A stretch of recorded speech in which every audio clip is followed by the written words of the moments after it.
एक reel star महिला police, dashing आणि जणू सेलिब्रिटीज, जिचे सोशल मीडियावर भरपूर फॉलोअर्स आहेत. दामिनी पथकात जबरदस्त असं काम केल्याच्या बातम्याही त्यांच्या वॉलवर दिसत आहेत. मात्र आता हीच महिला पोलीस एका प्रकरणात अडकली आहे. तिच्यासोबत एक PSI आणि आणखी एक पोलीस कर्मचारी देखील आहे.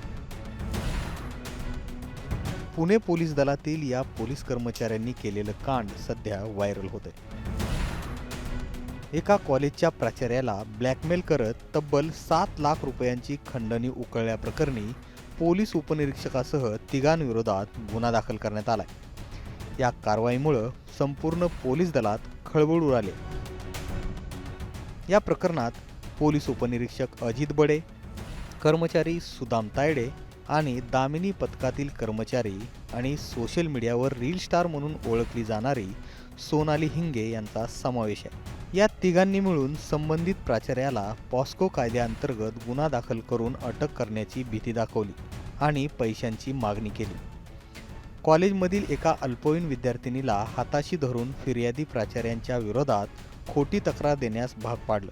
पोस्को अंतर्गत गुन्हा दाखल करून या प्राचार्यांना अटक करण्याची आणि संस्थेच्या बदनामीची भीती दाखवली आणि तब्बल 7 लाख रुपये उकळल्याची तक्रार आता करण्यात आली.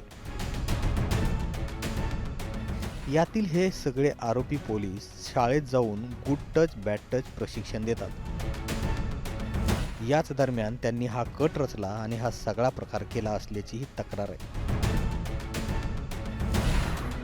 सध्या अजित बडे सायबर पोलीस ठाण्यात तर सोनाली हिंगे आणि सुदाम तायडे हे शिवाजीनगर पोलीस ठाण्यात नियुक्त आहेत. या सर्व प्रकरणातील आरोपींविरोधात बंड गार्डन पोलीस ठाण्यात गुन्हा दाखल झालाय.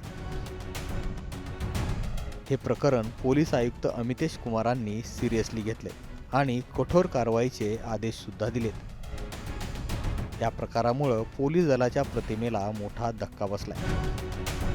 दरम्यान आता या प्रकरणाचा पुढचा तपास सुरू आहे आणि आरोपींवर कठोर कारवाई होण्याची शक्यता देखील व्यक्त केली जाते.